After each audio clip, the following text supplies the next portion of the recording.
And happy Thursday, Muskie fans. This is your Raider cast. That's Reaker and Zink talking about Muskies basketball on what is a bittersweet Thursday morning. Muskies making it to the Elite Eight above a lot of people's expectations. Fantastic game as they tried to get into their first Final Four. We'll talk about that. We'll talk about the elation versus Arizona, the deflation against Gonzaga. We'll also take a slight look back, even though we did that a couple weeks ago, at the season. We'll spend a lot of our time looking forward to what could take place in 2017. But first, I'll welcome my good friend Jim Reaker to the broadcast, our Muskies expert. Jim, you've had a little time to reflect since the Muskie lost on Saturday, and I'm sure you got your gyroscope reset from what has been an up-and-down season.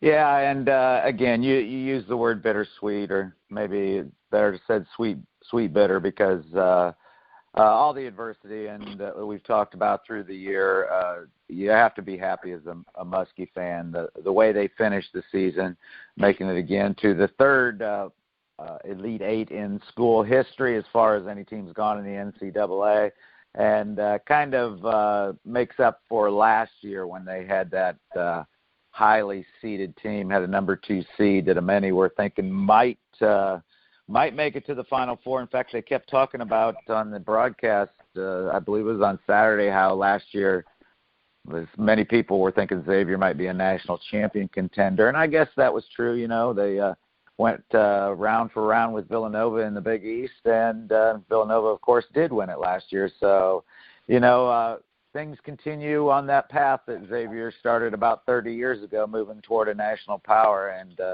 I think the Muskie fans have to be very happy with the way the season worked out. It was a fun ride. That win over Arizona was probably the high point of the season, and so we look to next year. We have to recharge the Xavier batteries, and we'll be ready to go again come October. Well, we will. You're right. They looked at the end of the season last year like Xavier could be the one. A quick recap: they started the preseason ranked number 7 in the country. They had a pretty big East season there in November and December. Took on some big ones. Unfortunately faced Baylor before anybody really expected them to be good. It's one of their first losses. Had a really nice first round in the Big East. Bit of a disastrous second round, which Coach Mack burned away by putting the ashes in the jar of the calendar, and then the tournament success. But before we put the capstone on it, let's talk a little bit about what happened last weekend. The first round game in the Sweet 16, fantastic victory against the Arizona Wildcats and former coach Sean Miller, who came right out in the press conference and said, I got out-coached by Chris Mack, and that came down the wire. I think if I remember correctly, the Muskies were down 8, was it 6 or 8, with about 2.5 left, and came storming back to have that 2-point win. So your thoughts on what has been one of the biggest wins in the Chris Mack era?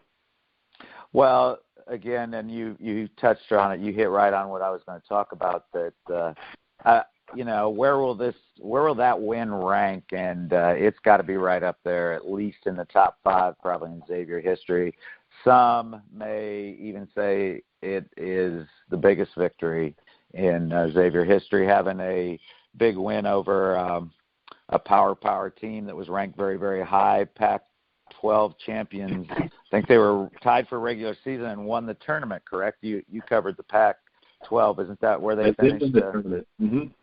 Yeah, and some people even were thinking that they might make a run to the national championship this year. So that was a big win, and what that shows right there, which I've talked about all year long, is I think Chris Mack is an excellent coach. Not only X and O's, but I think he's a personable coach that cares about his players, and he had to deal with a lot of personalities and a lot of situations this year. And I think on both fronts, not only the X and O's, but as the mentor for many young men, he did an excellent job. And that was an exciting win. And you just felt it, that we had been on that run where, even though they'd been down a few times, going back to the Big East tournament, that they never said die, and they made some great comebacks. and had some great victories. So, I think, again, that rate's up there. It's got to be one of the tops. It was, exciting night, which led into the morning, and, brought Xavier back into the national spotlight. And the thing you had to be proud of is all the commentary where, this is a Xavier program that we're used to seeing in the Sweet 16. We're used to seeing doing this. So, I think that had to make all Musketeer fans proud when they heard that over and over throughout the broadcast on Saturday, even though that one, again, didn't go as we hoped. Yeah, but a fantastic game and a very exciting weekend of basketball. Gets us in a position, the 8 years that Mac has been there, he's taken to the tournament 7 times, and the Elite Eight is certainly something on the doorstep. A bit of a mixed signal there that we talked about earlier is that, Xavier is very close to being the program with the most NCAA appearances to not get in the Final Four, so hopefully we'll break that next year as Mark Few broke through with Gonzaga, and that leads us right into the deflation in that Elite Eight, a game that just I don't know if the Muskies were just spent after that fantastic win against Arizona, but they just didn't quite show up the way they'd hoped to against Gonzaga, a very, very good Gonzaga team that many people now are touting as a potential for sure champion. They talked about it in the mix all year, but they showed why they're the number one defensive team and why they've been beating people by 22 points a year up against the Muskies. Yeah, and I think there's two factors that I want to point out that I think happened Saturday night that led to the demise of the Musketeers and actually didn't keep it even very close. Number one, I think we've seen in this tournament that Gonzaga is real. They are, one of the top teams in the country, and we'll find out this weekend. I would think a lot of Musketeer fans probably will be rooting for the Zags, just hoping that, then they could say, hey, well, we lost to the national champion this year.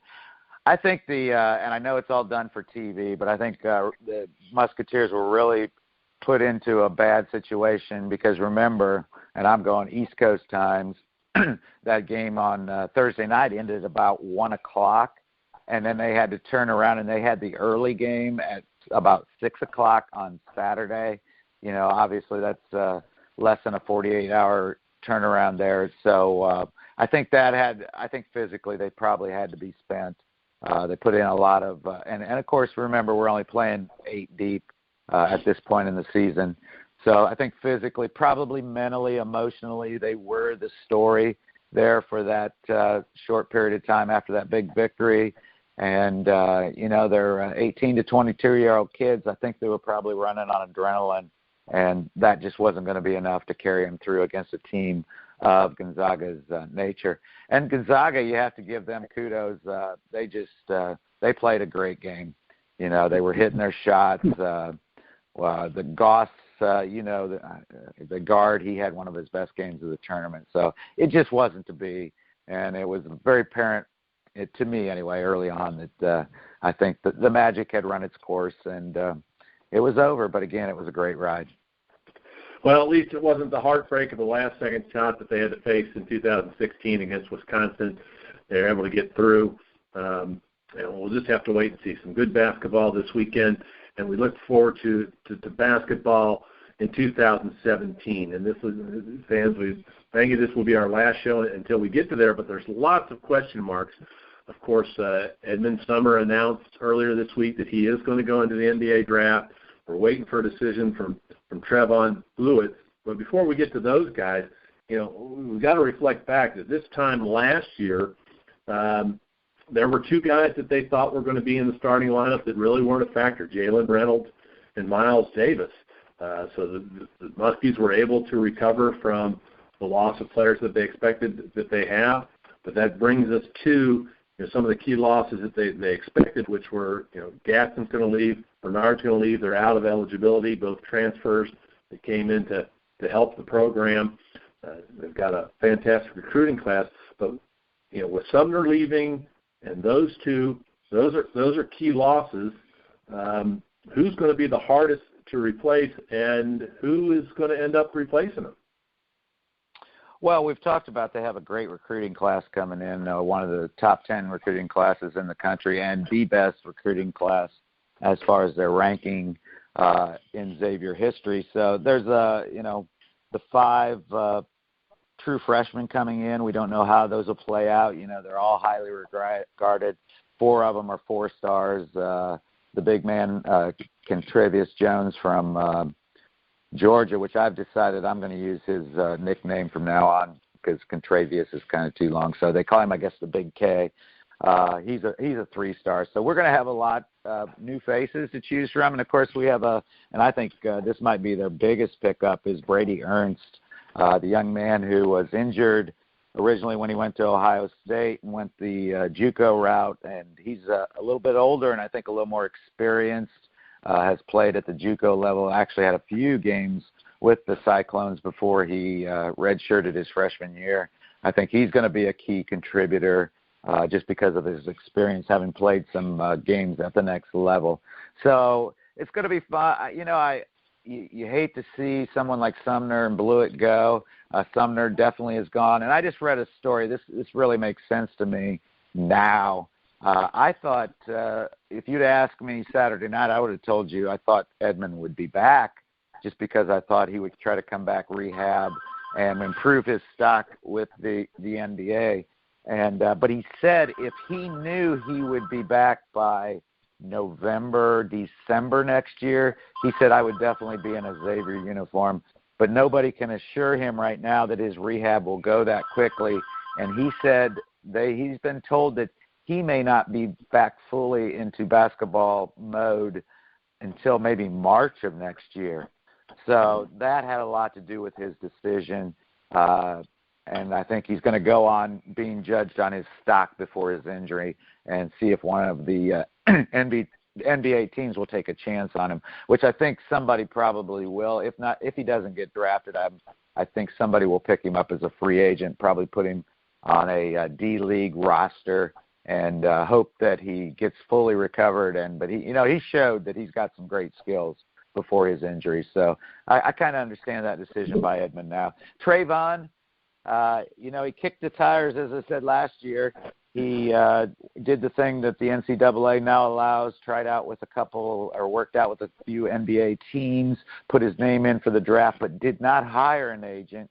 So that is what allowed him to come back.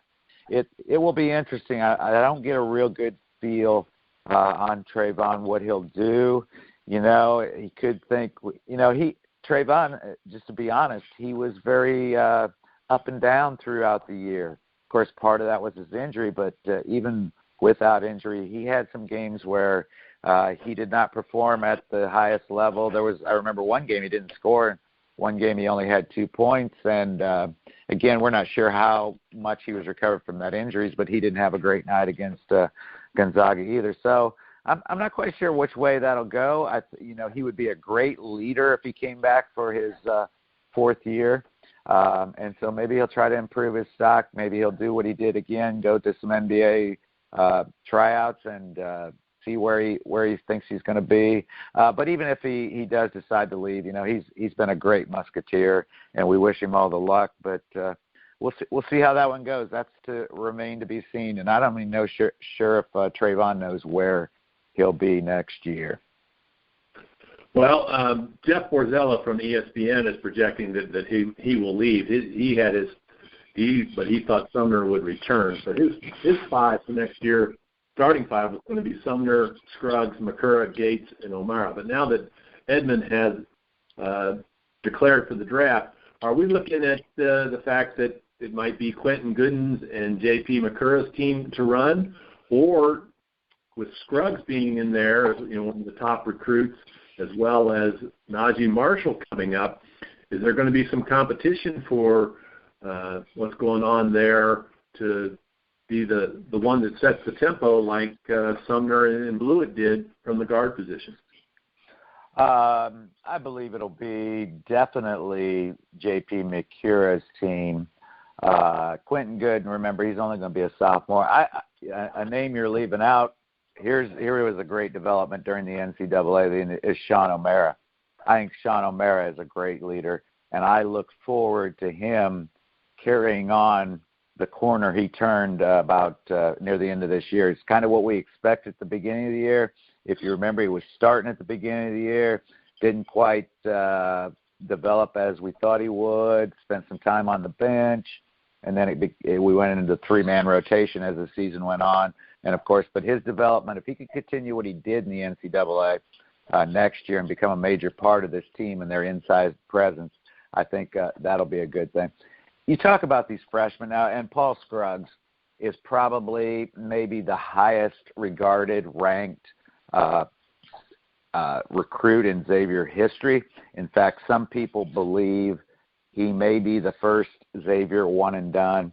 Young man from Indianapolis. So again, as we talked about on the Trodcast, Indiana, it's a basketball hotbed, and he actually was in out at an academy in California playing this year for the mere reason to improve his basketball skills and improve them not only for his career at Xavier but for the NBA.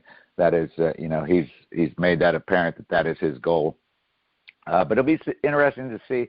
But Quentin Gooden, 2 point guards is not that bad of a thing these days. And, of course, Xavier, Quentin Gooden had to play a lot of minutes. So I'm sure it'll be split time starting the season out. And Quentin Gooden maybe even getting a few more minutes than the freshman. But it'll go as it develops. And but, having 2 point guards is not a bad thing in this day and age.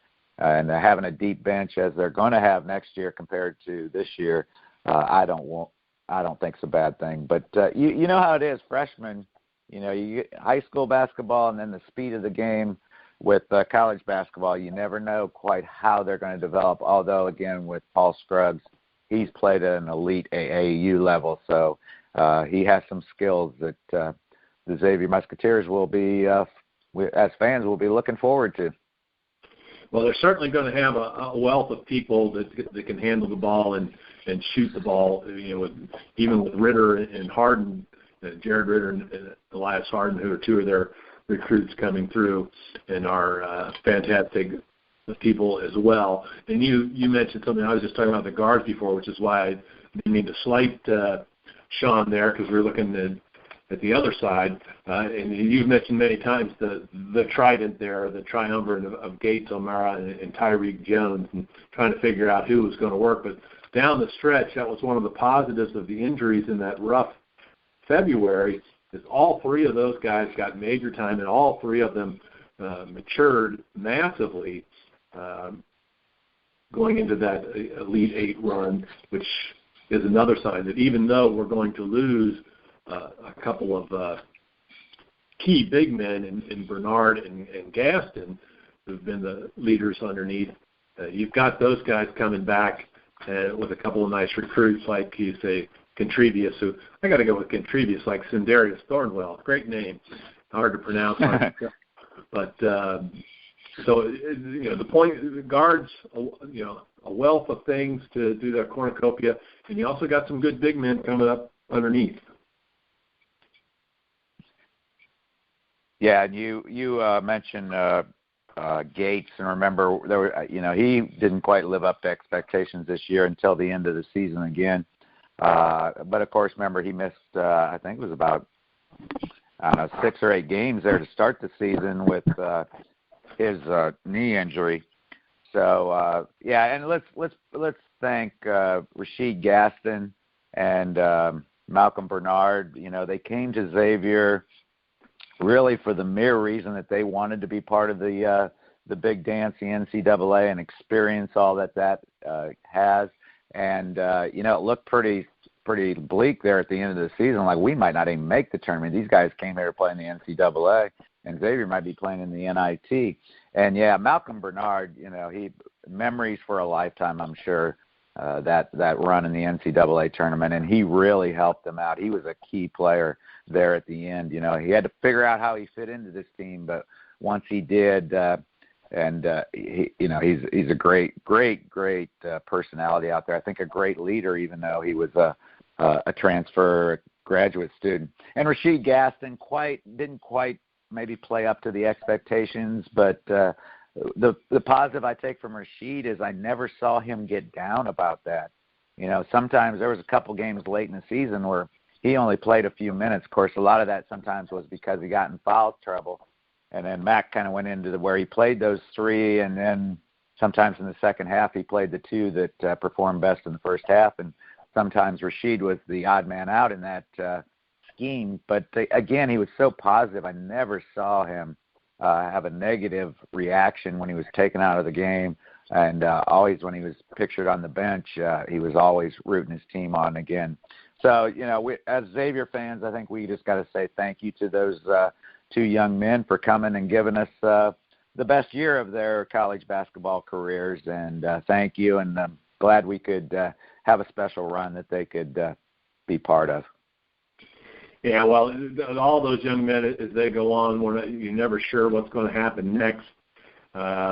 They've lost, we also have to mention, we're losing Malcolm Bernard and Rashid Gaston, but also guys that you didn't see that much, but we're out there practicing every day. Tim Stainbrook, he's run out of eligibility, as well as a couple of walk-ons that are there taking the charges and getting their knees skinned, and floor burns. Cullen Barr and Alex Bergen will also run out of eligibility. And, of course, we know Edmund's going to leave, and we're still waiting to hear from Trevon. So a lot of turnover on a potential 15-man squad with 12 scholarships, and we'll just have to see where they go from there. And, of course, the biggest thing is that the coaching rumors about Chris Mack, he hasn't come right out and said, hey, I'll never, like you've mentioned before, but the Indiana job has been filled, and that seemed to be the one that brought the most attention to it, and it doesn't look like any other big program is going to come out. So Chris Mack, Cincinnati boy, is going to be around for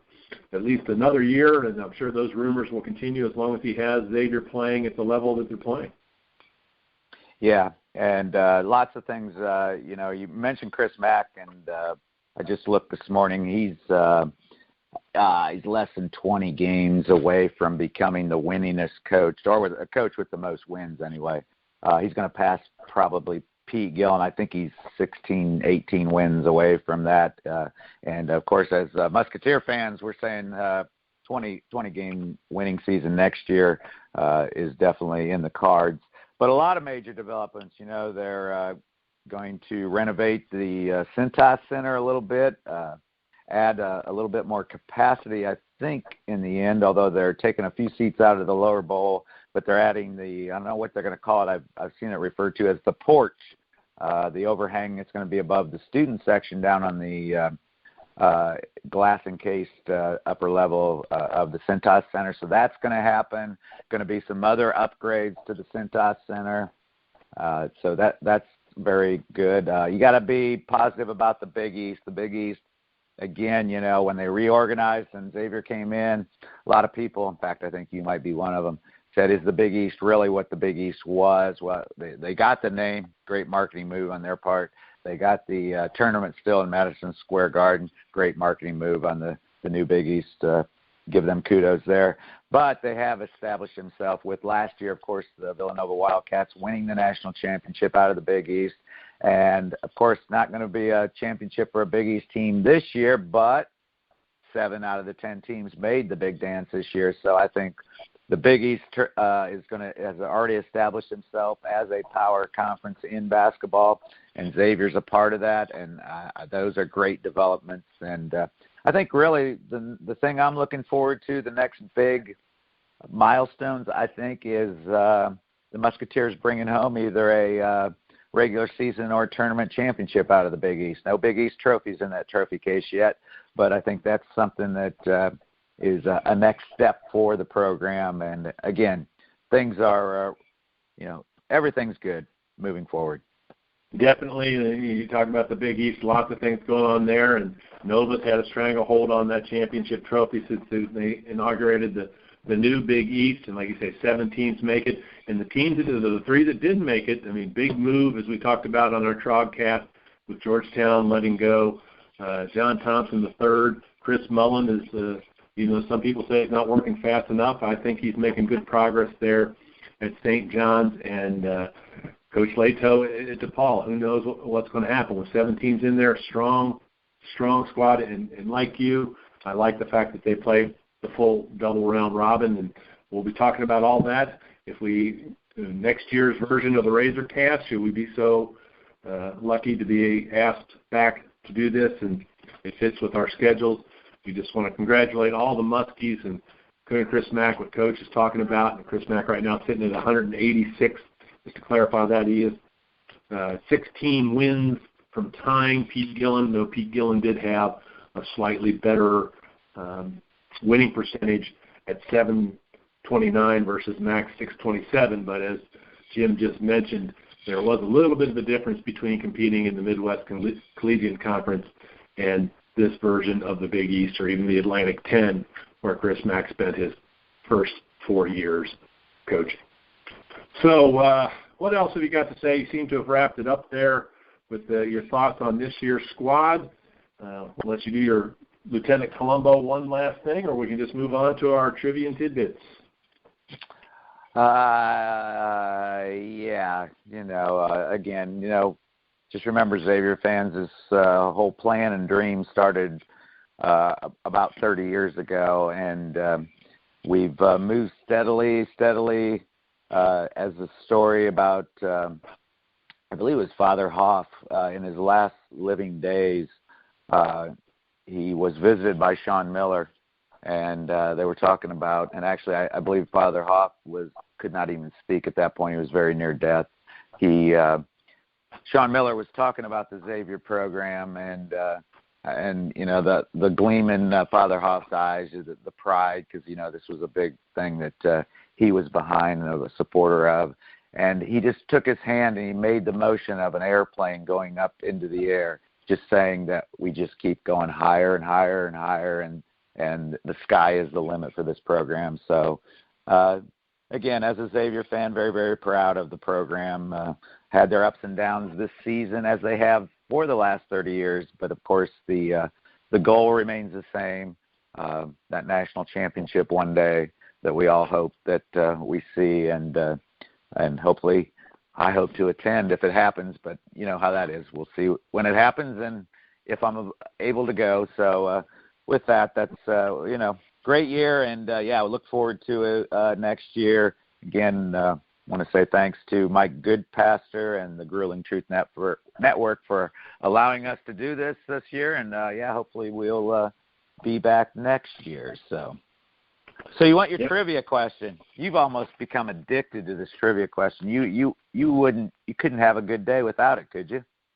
I think you're looking in the mirror when you say that. You love digging up something that's going to stump me. I just sort of play along. Well, I was just thinking this morning, I think through the summer months, I'm just going to have to carry a notebook in my back pocket, because when ideas, I got to build up, because, it's easy this first year to think of all the, it gets more difficult to come up with trivia questions, especially that could stump you. So you ready? Shoot for it, my man. Talking about we're talking about history of Xavier, and this morning's the question involves Joe Sunderman, who, of course, we all know is the play-by-play on-air voice of the Musketeers, and, of course, had a history of playing with the Musketeers back in the days. Actually, he was right around the time when the Musketeers made that decision to try to create a national program. He was just before that. I think his last year at Xavier, I think he was a 1979 graduate. So he was even pre-MCC, Midwest Conference, College Conference years. Joe Sunderman, do you know what Cincinnati High School he starred at in basketball? Oh, that's a good one. You expect any less? Oh no! Well, you never go for the first layer of the onion. You always got to dig 7 layers down to make sure that you stump me, because you're afraid I'll get the easy one. Well, all the high schools in Cincinnati. He's a Cincinnati boy. and if you folks out there aren't, you maybe Xavier fans and not know it, but in Cincinnati, if you find out somebody's from Cincinnati, one of the first two questions they ask you is, especially going to Xavier, they find out is, what parish are you from? It means a Catholic town. And then the second one will be, what high school are you from? It's not what neighborhood are you from or anything like that. Shoot. Trying to remember, and our good friend who was on the other day, Dale Harmon knows Joe very well, and I know he was up in the Laughlin St. Bernard area, and he played a lot of time with Joe. But I'm just drawing a blank. I mean, my first thing would be to say he went to St. X, and then there's the X connection, but it's not coming to me. So I'm going to let you win this round, and you can just tell us. I would do that. Excuse me, my wonderful wife just made breakfast for me, and I was starting in on it while you were talking there. Yeah, I'll take the win today. LaSalle, he's a West Side boy. So he played for the LaSalle Lancers during his high school career. And here's the interesting. Don't have any questions, but I'll fill it in a little bit. Actually, he was very injury prone at Xavier. And while he was rehabbing some of his injuries and not being able to play, he actually started helping out with some high school broadcasts and became a color man for, and I believe it was some of the LaSalle broadcasts that he was working with. I was reading an interesting inside that the guy he was working with, this is in the late 70s, so color commentators, I think, were probably, it was kind of a new concept, but they had a little system. The guy would do the play-by-play, and anytime he wanted Joe to chime in and say something about what was going on, he would tap his pencil on the table. They had a little signal. It was okay for him to start talking about anything, to comment on the game. But anyway, Bob Stack then believed when he came in, he was looking for a former Xavier player to be a color man with Andy McWilliams on the radio, and of course learned of Joe's experience of doing a little bit of that. And in 1980, actually right after Joe had graduated from Xavier, is when he started working with Andy McWilliams. And then, of course, Andy McWilliams had some throat issues and had to retire from that job, although he still remains around the Xavier program and writes a blog that I'm sure many of the Xavier fans read weekly. But then, of course, they brought in the Byron Larkin to be the color man, and Joe slid over, and of course, we're all familiar now with some of his famous calls he's made in the last, 20 years now for the Xavier Musketeers. So Joe Sunderman, a great Xavier legend, and of course, he is in the Xavier Hall of Fame, not only for his playing, but for his broadcasting career. Great man. And maybe I'm going to set this as a goal. I'd like to, hopefully we can get Joe on the show next year. I do have a kind of an inside, somebody knows somebody that knows somebody that maybe we can get him to come on the show next year. And Joe, if you're listening, that's an invitation.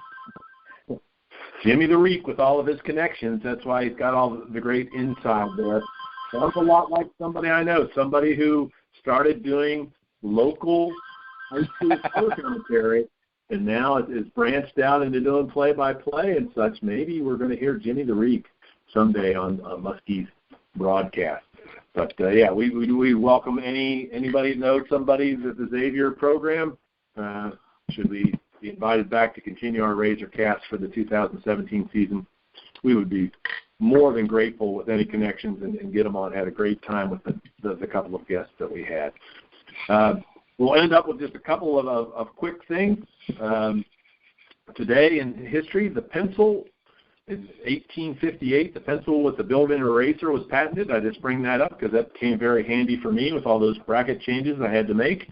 I'm sure others will get there. And we've talked on our Trogcast, and we will have our final Trogcast on Tuesday to wrap up the season after we know what's happened here in the Final Four in Phoenix. That will be on Tuesday. But if you're looking for good basketball, don't wait until Saturday. Tonight, Georgia takes on Texas Christian in the NIT final from Madison Square Garden. And if you're not a fan, don't ignore the NCAA Women's Final Four. Some fantastic basketball there.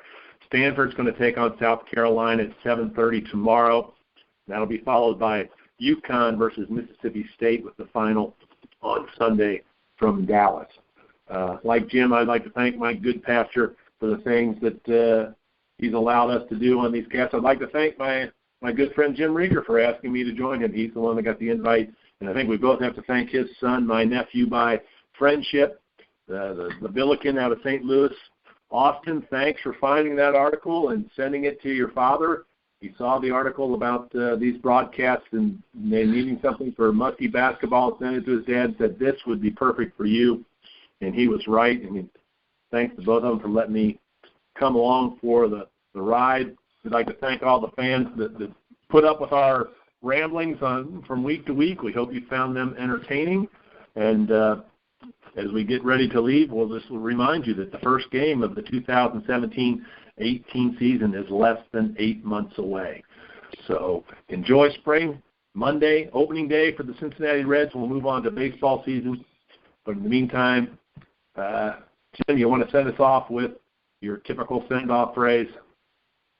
Well, yeah, and just a couple of final thoughts here. Again, I'd like to thank you, Jeff. Thanks for joining me. This has worked out even better than my expectations. Gives us a little something to get through the winter, have a little bit of fun. I'd like to also thank Jeff because, I don't know, he's kind of the producer, so to speak. He's the one that has done a great job of laying out our shows each week and our topics, and makes it very easy for me to, it's kind of like he gives me the assignments and I can do my homework and I'm ready. So I appreciate all the time and effort that you've put into it. And again, we've known each other for 33 years now, and our friendship continues and our love for sports. And it was great to be able to bring the two of you together, Xavier basketball and my friendship with you. That was it's been a great ride. And one final thought, as we look forward, the fall tournament, and I'm still working on my wife, so I'm not quite there yet. But Las Vegas over Thanksgiving, the Musketeers will be competing out there. And, again, I had a chance to go to Florida this year and trying to make that a tradition. Now, in 2 years, they will be going out to Maui, and she's already committed to that one. No problem. No problem there. But Vegas next fall, we're still working on it. In fact, Jeff, can't get her to go. I might have to maybe have you go out there with me or something. Maybe we'll make a drive to the desert or something. So Vegas, yeah. All right. So yeah, one final time. Thanks again to all you listeners, and again, Mike Goodpasture. But we'll finish it with Go Muskies.